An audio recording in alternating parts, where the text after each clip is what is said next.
Bonjour, ici Anne-Josie. Donc, bienvenue sur mon canal, l'endroit où on jase de nutrition. On fait le tour pour se simplifier la vie. Donc, aujourd'hui, je parle d'un sujet chaud, comme d'habitude. Mais vraiment, aujourd'hui, c'est un sujet qui me touche à cœur parce que je vois vraiment beaucoup cette problématique-là dans ma clientèle et je veux qu'on clarifie tout ça. Donc, quel est le poids idéal? Donc, toi, tu t'es peut-être déjà demandé, c'est quoi mon poids idéal? Donc, j'ai la réponse à ta question aujourd'hui. Comment déterminer notre poids idéal? Mais en fait, il y a plusieurs façons de déterminer c'est quoi notre poids idéal.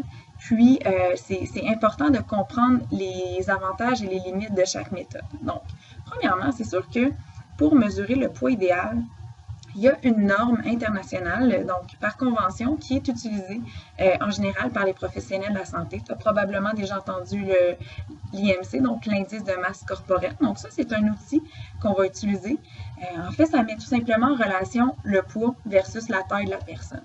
Donc par exemple, moi, si je mesure 1,63 m, donc 5 pieds 4, donc pour cette grandeur-là, il y aurait un intervalle de poids qui serait mieux pour moi, en fait, pour prévenir l'apparition de certaines maladies, là, notamment les maladies chroniques.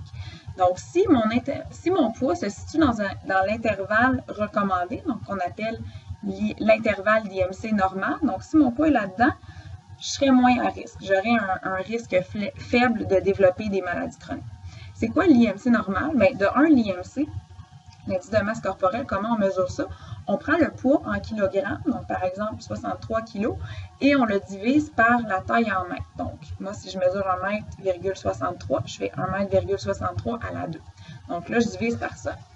Là, ça va me donner un chiffre qui va être en fait kilogramme par mètre carré. Donc, qu'est-ce que l'IMC normal? L'IMC normal, c'est le poids qui donnerait un IMC de soit entre 18,5 jusqu'à 25. Donc, entre 18,5 et 25, là, si mon poids est là-dedans, bien, je serais considéré comme un poids normal. Donc, avec un poids normal, comme je disais, on a un risque plus faible de développer des maladies. Là, qu'est-ce qui arrive si mon poids est en bas de 18,5? Donc, j'ai un poids insuffisant. Malheureusement, pour ma taille, ce poids-là ne sera pas considéré comme idéal parce que si mon poids est insuffisant, je vais être plus à risque de développer certaines maladies. Et c'est sûr que si mon IMC est de moins de 16, donc là, c'est encore plus petit, ça veut dire que mon poids serait vraiment, vraiment insuffisant. On qualifierait ça de maigreur extrême. Donc, c'est sûr qu'avec ce poids-là, qui est largement insuffisant, l'affaire, c'est que je n'aurai pas une grande masse musculaire et pas non plus une grande masse grasse. Et c'est sûr que ça a des fonctions, vitales, là, ces compartiments-là, donc les muscles, le gras, tout ça. Donc, malheureusement, ça va me mettre plus à risque de développer certaines conditions médicales. Donc, c'est mieux d'avoir un poids suffisant, qui est dans l'intervalle. De l'autre côté, si mon poids est un petit peu plus haut que 25 kg par mètre carré d'IMC, si mon poids est un petit peu plus haut, là, par exemple entre 25 et 30, bien là, je serais considérée comme avec un surpoids. Dans le fond, on appellerait ça de l'embonpoint. Donc ça veut dire que oui, mon poids est un petit peu plus élevé, mais je ne fais pas d'obésité. OK? Là, par contre, si mon poids continue d'augmenter avec les années et là, je me rends à un IMC de 30, là, je vais atteindre le niveau d'obésité.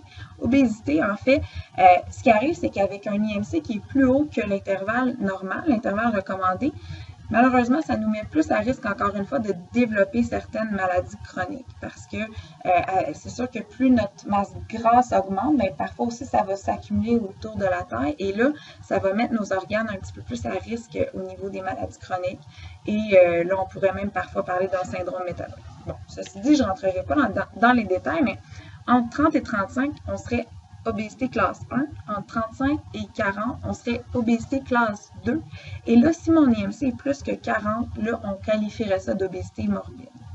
Donc, ceci dit, si tu fais le calcul pour trouver ton IMC, puis que ton IMC, par exemple, est en bon point ou obésité, ce qu'il faut que tu te dises, c'est que c'est pas là, comment je veux dire, c'est pas la fin du monde, là. C'est pas, oh mon Dieu, demain matin, il faut tout que je perde ce poids-là parce que sinon je vais mourir. Non, c'est pas ça. En fait, on s'est vraiment rendu compte que si, par exemple, on est rendu à un poids qui est dans la catégorie obésité, même si on perd juste 5 à 10 % de notre poids, même si on ne rattrape pas nécessairement l'IMC dans l'intervalle normal, bien, on serait quand même en train de vraiment diminuer notre risque considérablement de développer des maladies variées, des maladies chroniques, tout ça. Ça veut dire que si, par exemple, là, je vais prendre un petit exemple clé, là, mettons une femme qui pèse 180 livres. Là, 180 livres, ça, c'est à peu près 81,8 kg. Donc là, à 180 livres, puis ça serait une femme qui mesurait à peu près 5 pieds 4, là, donc 1,63 m. Donc cette femme-là, à 180 livres, elle aurait de l'obésité. Et là, si elle commence à faire de l'activité physique graduellement, puis à faire des meilleurs choix parce qu'elle suit mes capsules, puis elle suit mes conseils. Bon, mettons. Là, graduellement, son poids va diminuer un petit peu. Parce qu'on ne veut jamais une perte de poids rapide. Ça, on oublie ça. C'est pas recommandé du tout. Donc, une perte de poids lente, à peu près 2 livres par semaine. Puis là, boum, elle perdrait à peu près 10 % de son poids initial. Fait que 10 % de son poids initial, donc à 180 livres, ça nous fait 18 livres. Donc, elle perdrait, mettons, 18 livres là, sur plusieurs mois. Là. Mettons un an. Tu sais, 18 livres en un an. Et là, elle atteindrait 162 livres. Donc, de 180 à 162 livres. Puis là, elle serait rendue avec un IMC de 27,7. Ça la met dans la catégorie en bon point. OK? Donc, là, elle se dirait, ah, ben là, j'ai pas atteint mon IMC normal, là, c'est plate. Mais non, c'est vraiment pas plate. C'est vraiment super. Parce qu'avec la perte de poids de 10 %, peu importe d'où ce que tu pars, là, puis où ce que tu atterris, avec un 10 %, on a vraiment vu dans les études que ça faisait une différence considérable au niveau de ta santé. Donc, c'est parfait. Un 5 à 10 % là, tu es en business avec ça. Pas d'inquiétude, là.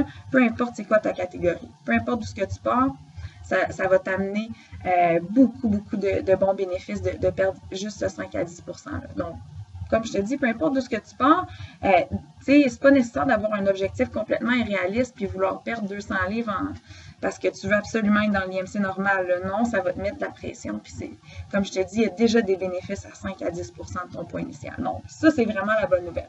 Juste parfois une petite perte de poids de 10 % puis tu as tous les bénéfices qui viennent avec. Donc, ça, c'est un peu comme le poids idéal que les professionnels de la santé, on recommande, donc de se situer dans l'IMC normal. Puis, une affaire aussi, c'est que, tu sais, on va se le dire, là, il n'y a pas un être humain qui est fait pareil. Non, si tu prends 1000 femmes qui mesurent toutes 5 pieds 4, tu les mets toutes à côté de l'autre, là, il n'y en aura pas une qui va avoir la même shape. Tu sais, ils vont toutes être différentes. Il y en a qui ça va être un petit peu plus pomme, tu sais, des fois on accumule plus la graisse au niveau abdominal, d'autres c'est un peu plus poire, d'autres ils vont être très athlétiques, beaucoup de muscles, d'autres un peu moins musculaires. Tu sais, il y a autant de silhouettes qu'il y a de femmes sur la Terre. Donc c'est sûr que pour une même grandeur et même un même poids, il n'y aura pas une personne qui va regarder de la même façon. Fait, dans le fond, ce que j'essaie de dire, c'est que l'IMC, c'est un outil très vague, enfin. Donc c'est le fun de nous orienter. C'est sûr que au niveau de la santé, on peut utiliser cet outil-là pour aider les gens à s'orienter et savoir dans quelle catégorie se situe pour qu'on puisse encourager un poids qui va diminuer le risque de développer des maladies. Mais, tu sais, je vais juste te dire un exemple. Pour une personne qui mesure 5 pieds 5, donc 1,65 m, son IMC normal, donc entre 18,5 et 25, le poids qu'elle aurait besoin pour être dans l'IMC normal, c'est entre 110 et 150. Là. On s'entend-tu qu'entre 110 et 150, il y a une méchante différence, là, dans le sens où ça serait un poids normal dans tout cet intervalle-là, là, entre 110 et 150. Donc, elle serait considérée comme un poids normal, donc elle n'aurait pas de risque accru de développer des maladies avec cette grandeur-là. Donc, ça se peut que toi, ton IMC soit situé dans l'intervalle normal, mais que tu ne te sens pas bien dans ta peau parce que bon, peut-être que, tu sais, je sais pas, moi, tu as une accumulation de graisse au niveau abdominal, ou tu n'as pas la shape que tu aimerais, mais c'est sûr que là, il y a une autre affaire qui entre en ligne de compte, tu sais. Puis là, c'est l'autre unité de mesure. Mais, des fois, mes clients me disent, tu sais, on regarde leur IMC, tout ça, puis ils me demandent ce serait quoi leur poids idéal à eux. Puis, tu sais, moi, je trouve ça important de clarifier que oui, même si on prend l'IMC en compte, tu sais, il n'y a pas le poids idéal. Il est propre à chacun, tu sais. C'est un sentiment aussi, comment je me sens dans ma peau. Tu sais, il y a des gens qui vont avoir un certain poids, puis qui vont être super confortables, puis ils vont être à 19-20 d'IMC, puis d'autres, ils vont être super confortables à 23-24 d'IMC, puis ça va être super correct. Dans le fond, c'est juste qu'il faut trouver notre poids bien-être. Puis ça, le poids bien-être, c'est vraiment Ça, moi, je trouve qu'il est important de regarder. Puis ça, dans le fond, ça veut dire qu'on aurait des habitudes saines, une bonne alimentation, on serait actif, un niveau d'activité physique qui nous permet de maintenir aussi notre développement intellectuel, parce que plus on est actif aussi, ça stimule beaucoup notre cerveau, donc c'est important d'aller marcher, de faire de l'activité physique, pour les bénéfices que ça a sur notre corps, Donc, puis là, on atteindra un poids, puis là, si on se maintient, puis on est confortable à ce poids-là, ben là, ça serait le poids idéal, puis idéalement, il serait situé dans l'IMC normal. Ceci dit, si tu es un athlète de haut niveau, puis que tu as vraiment une grosse masse musculaire, ça se peut que ton IMC soit dans la catégorie en bon poids, mais que tu n'aies vraiment pas beaucoup de gras sur ton corps, parce que les muscles sont quand même lourds, Fait que ça, c'est toutes des choses qu'il faut prendre en ligne de compte. Donc, ton professionnel de la santé, il ne va jamais juste se baser sur l'IMC. Ça va être un des outils qu'il va utiliser. Une autre chose aussi qu'on utilise, c'est le tour de taille. Donc, le tour de taille, ça va vraiment bien compléter la mesure du poids ou la mesure, par exemple, de la composition corporelle ou quoi que ce soit, mais parce qu'on s'est rendu compte que quand on accumule le gras autour de notre ventre, l'affaire, c'est que, on a des organes là, qui sont là, là, c'est sûr que plus c'est autour de l'abdomen, le gras abdominal est plus susceptible de causer des maladies, par exemple, une hausse du cholestérol. En fait, l'obésité abdominale, malheureusement, étant donné qu'il peut avoir ça peut influencer au niveau de nos organes, avoir des conséquences un petit peu indésirables. Donc, c'est pour ça qu'on recommande d'avoir un tour de taille dans une valeur normale. C'est quoi les valeurs normales? En fait, ce qu'on se dirait, là, c'est que vraiment pour avoir un faible risque, donc vraiment, je te dirais, là, le tour de taille qu'on aimerait viser, ça serait en bas de 80 cm pour nous, les femmes. Puis pour les hommes, ça serait en bas de 94. Là. Fait que si ton chum ou si ton mari ou tes amis ou ton père ou ton frère, si tu veux regarder, c'est ça que tu peux le mesurer, là, ton tour de taille, tu peux le mesurer si tu es curieux. Donc pour les hommes, 94 cm, pour les femmes, 80 cm. Là, c'est sûr que ça c'est vraiment comme dans l'idéal. Mais je te dirais, sinon, ce que tu peux viser, c'est qu'à 88 cm autour de ta taille, là, ça serait une limite aussi. Fait que, tu sais, mettons que tu es supérieur à ça, tu pourrais viser d'avoir un tour de taille de 88 cm. Pour les hommes, c'est 102 cm. Donc, je te dirais, donc, l'idéal, en bas de 88, au niveau de l'abdomen, et comme dans le top des tops, en bas de 80. Mais si tu es à 88, c'est bien correct aussi. Donc ça ferait que tu aurais un tour de taille qui ferait que tu as un moindre risque de développer des maladies chroniques. Donc, c'est un petit peu ça que j'avais à dire par rapport au poids et au tour de taille. Donc, finalement, pour conclure, par rapport au poids idéal, par rapport à la tour de taille et tout ça, donc, quel est ton poids idéal? Ben, il y a juste toi qui le sais. Vraiment. Je suis plate de même. Non, mais dans le sens que oui, tu peux regarder ton poids puis savoir si tu es dans l'IMC normal. Puis si tu n'es pas dans l'IMC normal, comme je te dis, alarme-toi pas, c'est pas la fin du monde. Si tu changes graduellement tes habitudes puis tu intègres des habitudes de vie saine, bien là, ça va peut-être t'aider à perdre légèrement du poids. Puis là, oups, tu vas te sentir mieux dans ta peau. Ceci dit, le poids, c'est pas tout, hein. Tu sais, ta valeur en tant que personne, elle se mesure pas sa balance, là. Donc, c'est sûr que c'est pas nécessaire de mesurer ton poids jour après jour puis de toujours être focusé là-dessus. Là. Il y a bien d'autres choses. Là. Tu sais, tu peux regarder ton niveau d'énergie quotidien, tu te sens en forme. Tu peux regarder, par exemple, comme ton rendement au travail, tes interactions avec tes proches. Tu sais, si tu vois que dans ta vie, tout va bien puis que ton poids, ben, pas nécessairement optimal, tu sais, mais que tu es quand même dans l'IMC normal, ben, tu sais, OK, tu peux vivre avec ça, dans le fond. Il n'y a pas d'urgence à avoir un poids comme X, là. Tu sais, des fois, tu as l'impression que tu as déjà eu, souvent je l'entends celle-là, mettons, j'ai des femmes, par exemple, de 50, 60 ans qui viennent me voir, puis tout ça, on regarde pour les aider à développer des habitudes de vie saine. Puis là, ils me disent, mais quand je me suis mariée, je pesais, je sais pas moi, 110 livres, tu sais. Puis là, j'aimerais ça retourner à ce poids-là. Mais là, ils sont rendus, je sais pas moi, 160, 170, puis ou plus, tu sais. Puis eux autres, là, ils aimeraient ça retourner à 110. Mais tu sais, quand la réalité, c'est que c'est peut-être pas possible, puis c'est peut-être possible aussi, là, je dis pas ça, mais tu sais, mettons, là, que dans ce temps-là, là, elle était vraiment plus active, la personne, puis que là, sa réalité, c'est est moins active, puis c'est moins possible d'être actif, puis elle a d'autres activités dans sa vie, puis d'autres occupations, puis mon Dieu, ça fait qu'elle est moins active. Mais c'est pas grave. C'est peut-être que à 130, elle va être bien confortable, là, ou à 140 aussi. Là.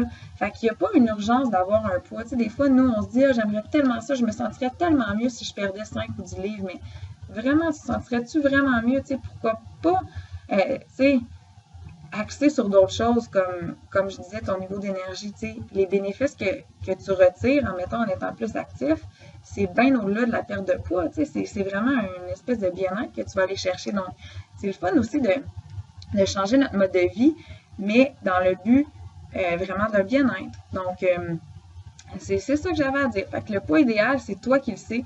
Puis, essaye aussi de tenir en compte que des fois, on est vraiment influencé par la société, puis on aura un objectif de poids, puis on pense qu'on va se sentir mieux à ce poids-là, mais tu sais, ça veut pas dire, là, il n'y a pas il y a pas un chiffre là, qui serait mieux qu'un autre. Là, c'est vraiment au niveau de notre feeling à l'intérieur. Donc, that's it. C'est ça que je voulais parler aujourd'hui par rapport à l'IMC, par rapport à la mesure du poids idéal. Si tu as des questions, fais-moi signe. Puis je pourrais donner des liens aussi pour à savoir c'est quoi ton IMC, puis c'est en ligne. Puis c'est pas grave là, si ton IMC n'est pas normal. Step by step, de toute façon, tu peux changer ton mode de vie graduellement pour te sentir mieux dans ta peau. Donc voilà. C'est pas mal tout pour cela. Donc, on se voit dans les prochaines capsules.